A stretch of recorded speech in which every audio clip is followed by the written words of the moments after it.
It is midnight here in Cairo. I'm Ahmed Nader, and now it's time for a comprehensive look at the events taking place here in Egypt and the world with Panorama News. We'll be starting straight away with the main headlines from the world of politics.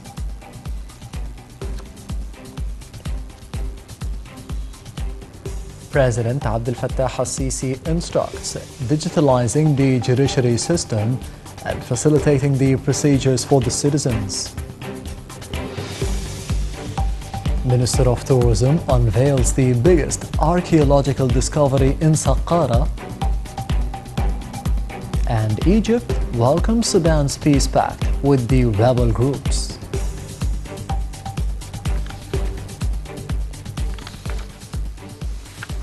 Welcome back.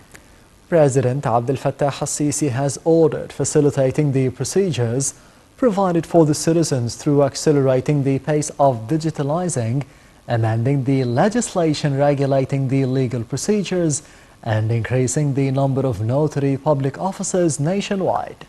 This came during President al-Sisi's meeting with the representatives of the junior judges, which was attended by the Minister of Justice, Omar Marwan, as well as the heads of the Court of Cassation, State Council, the State's Case Authority, and the Administrative Prosecution Authority.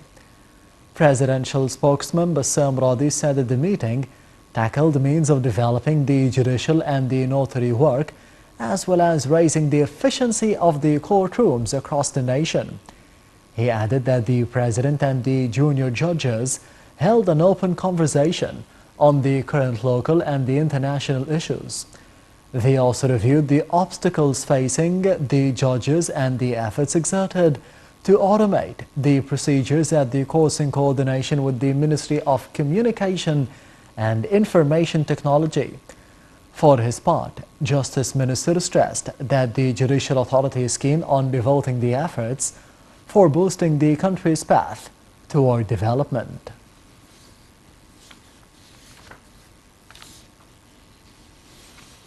In Sudan, the government and the rebel groups inked a landmark peace deal aimed at ending decades of war in which hundreds of thousands died. Prime Minister Dr. Mustafa Madbouli, who witnessed the signing of the historical agreement on behalf of President Abdel Fattah al-Sisi, stressed the importance of the agreement and reasserted the Egyptian support to Sudan and its people in this critical phase in its history. The details in the upcoming report. Between Sudan's government and several rebel groups aimed at resolving decades of conflict. Prime Minister Dr. Mustafa Madbouli attended the signing ceremony of the final peace agreement in Juba on behalf of President Abdel Fattah al-Sisi. In his speech, the Prime Minister conveys President al-Sisi's greetings and congratulations, adding that this agreement represents a new era for Sudan. In his address, Madbouli also stressed the importance of the government in spreading comprehensive peace across Sudan and reasserts Egypt's support to Sudan and its people in this critical phase in its history, adding that Egypt is ready to continue its efforts to achieve stability and coordinate with regional and international partners. Sudan's power-sharing government and several rebel groups signed a peace agreement on Saturday aimed at resolving decades of regional conflicts, which left millions displaced and hundreds of thousands dead. Representatives from transitional government and the rebel groups, as well as guarantors of the deal from Egypt, Chad, and the African Union and the United Nations, also signed a deal at a ceremony in the South Sudanese capital, Juba. Three major groups signed a preliminary deal in August, two factions from the western region of Darfur and one from the southern region, after months of peace talks hosted by neighboring South Sudan. The South Sudanese chief mediator said ahead of Saturday's ceremony in Juba that the goal is to sign deals with all armed groups. Sudan's new civilian and military leaders, who have shared power since then, say ending conflict is a top priority to help bring democracy and peace to a country in crisis. The agreement covers key issues concerning security, land ownership, transitional justice, power sharing, and the return of people who fled their homes because of fighting.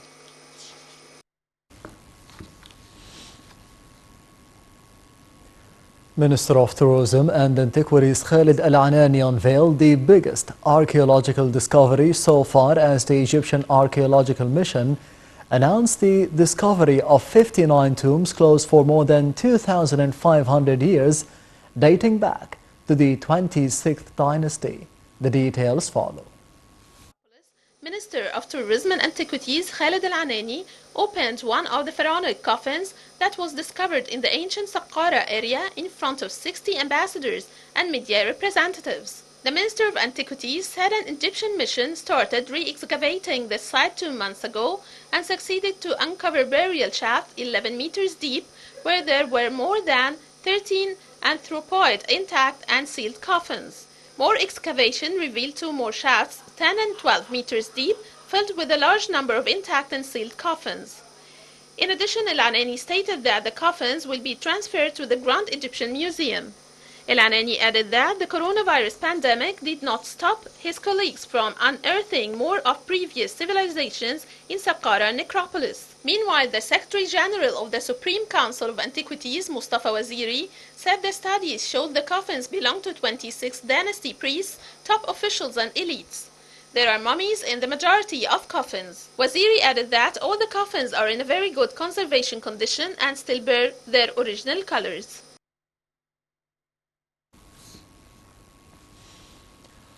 Prime Minister Dr. Mustafa Madbouli held a meeting with the Minister of Environment Dr. Yasmin Fuad to follow up on the measures taken to face the black cloud in Cairo and Delta. During the meeting, the Minister of Environment pointed out that a sum of 500,000 tons of rice straw will be collected this year compared to 350,000 tons the previous year. Fuad added that the Ministry of Environment has set a plan to use the satellites and the early warning systems to detect the areas where the straw is burned.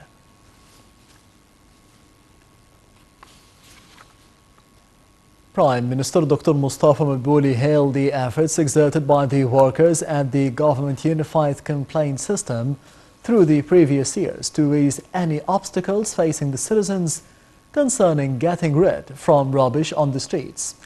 For his part, head of the Unified Complaint System, Tariq Al-Rifai, said that the system started 2 years ago upon directives from Prime Minister Mustafa Madbouli to ensure the fast communication with the citizens and resolve the complaints about the rubbish.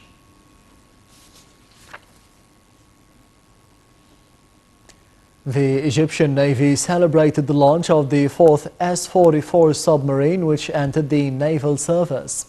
The German-made Type 209 over 1,400 model submarine comes as part of the Egyptian Armed Forces efforts to improve the combat and the technical potentials of the personnel using the latest international combat standards.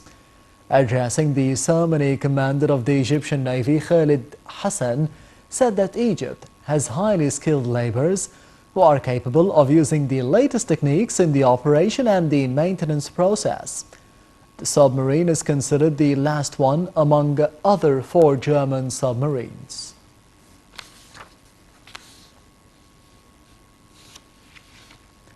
Marsa Alam International Airport received the first French flight coming from Paris, carrying 97 tourists after a 7-month suspension due to the coronavirus pandemic.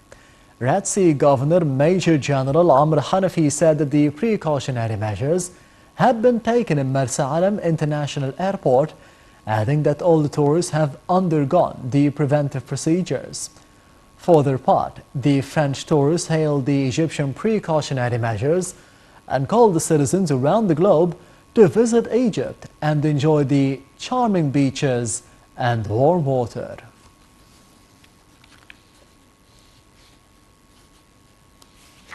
In implementation of the directives of the political leadership to reduce the burden of the citizens, especially the senior citizens, and in light of the state directives to provide the utmost care for them, Major General Khalid Abdel Al, Governor of Cairo, decided to grant the senior citizens over the age of 70 to ride all the means of public transportation authority vehicles for free. The governor's decision also granted the seniors over 60 years of age to use the service for half the price tickets.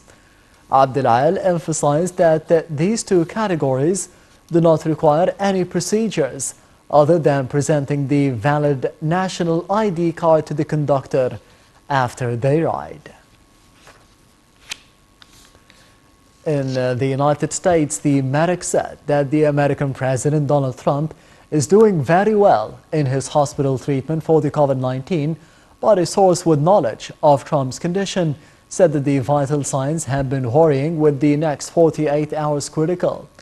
Physician Sean Conley said during the first medical update on the status, since the president was admitted to Walter Reed Military Medical Center, that Trump is up and walking, has been fever-free for 24 hours, and his cough, nasal congestion and fatigue are improving. Conley was evasive when asked whether Trump had received supplementary oxygen at any point since he was admitted to the hospital.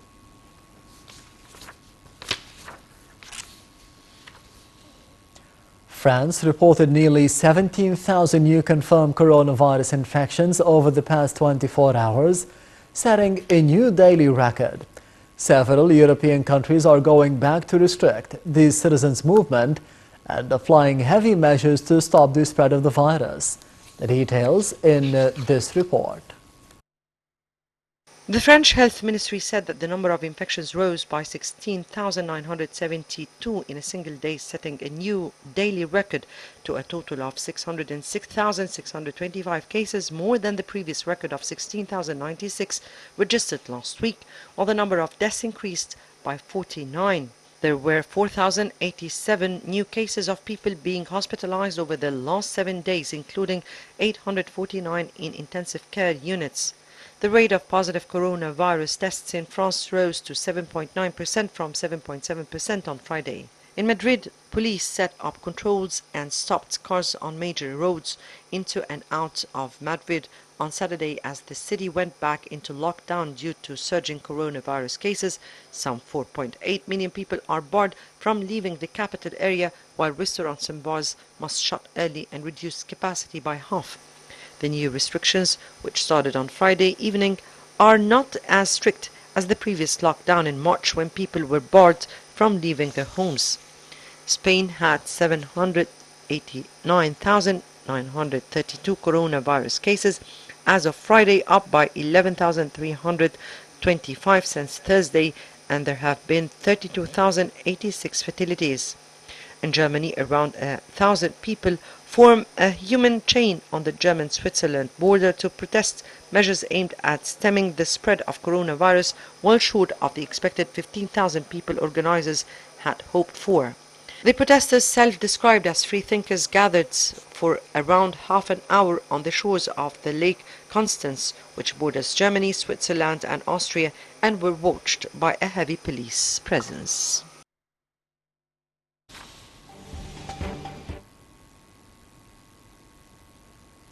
And Armenia said it would use all the necessary means to protect the ethnic Armenians from attack by Azerbaijan, which said that the forces were gaining ground in fighting over the enclave of Nagorno-Karabakh. The details in this report.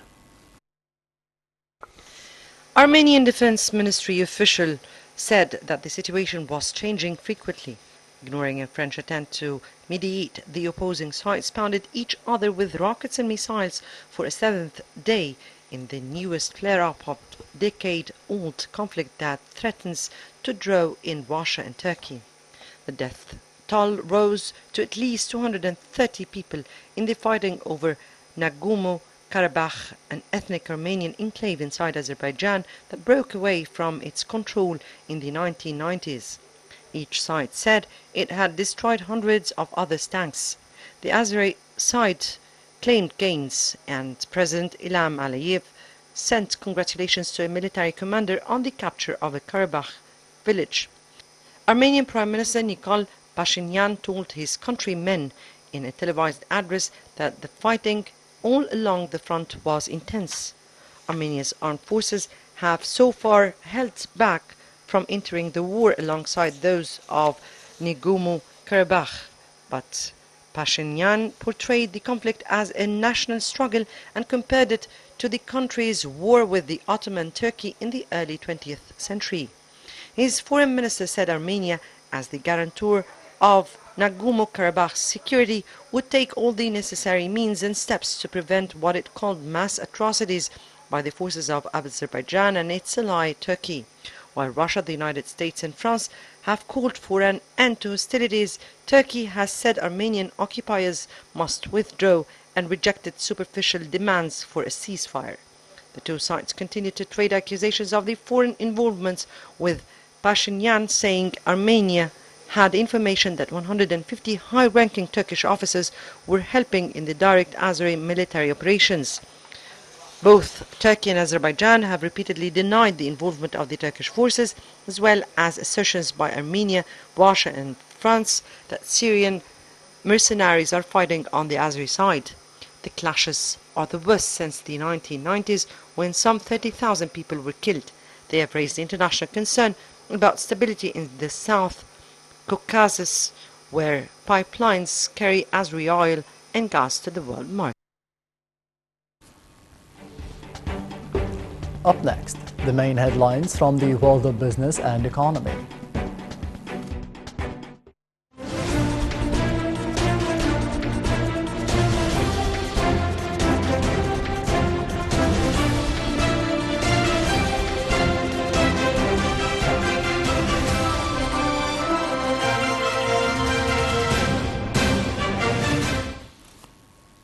Minister of International Cooperation and the United Nations agreed to revive the multilateralism amid COVID-19. The FAO hails the Egyptian projects to reduce food loss and waste. And the European Union and the UK agreed to step up the Brexit talks to close the gaps.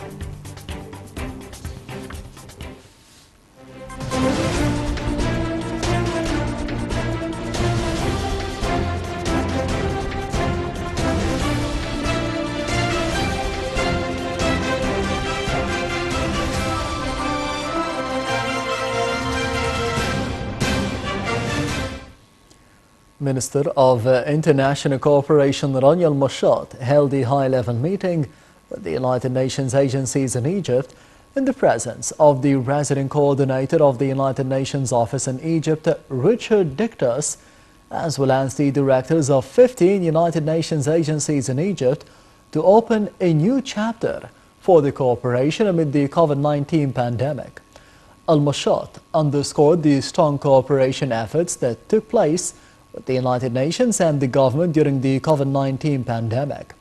Referring to President Abdel Fattah al-Sisi's speech before the United Nations General Assembly, the minister also noted that she is looking forward to more cooperation with the United Nations within the strategic framework of the partnership for 2018-2022, as multilateralism is the only way to rebuild and achieve sustainable recovery.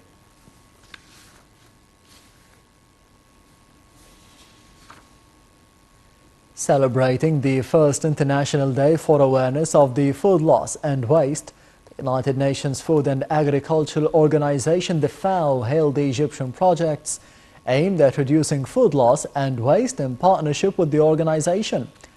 Meanwhile, the Ministry of International Cooperation said it seeks to mitigate the COVID-19 effects on agriculture through implementing a number of joint projects with the World Food Programme and the FAO in Egypt. Since the coronavirus outbreak, there has been a 40% increase in the export revenues in vegetables, which has contributed to the achievements of several sustainable development goals, mainly through providing job opportunities, reducing inequality, and improving the life conditions.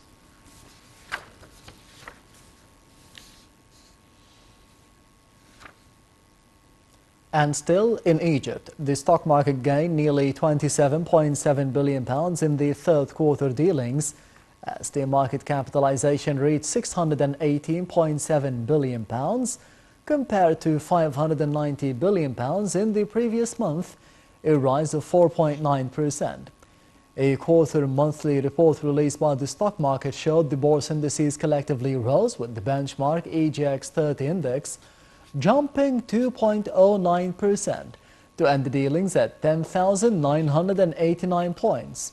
The broader EGX 70 of small and medium shares rose by 38% to reach 20,003 points at the close.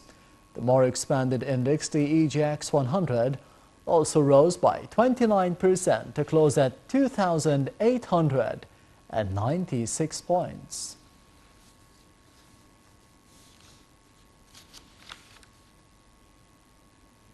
British Prime Minister Boris Johnson and the EU chief Ursula von der Leyen asked the negotiators to work intensively to overcome the differences to secure a free trade deal. The details follow. British Prime Minister Boris Johnson and the head of the EU's executive, Ursula von der Leyen, agreed in a phone call to step up Brexit talks to close significant gaps, barring a new trade partnership on Saturday. The two sides have said this week's round of negotiations aimed at getting a new post-Brexit trade agreement from 2021 made some progress but not yielded a breakthrough. The EU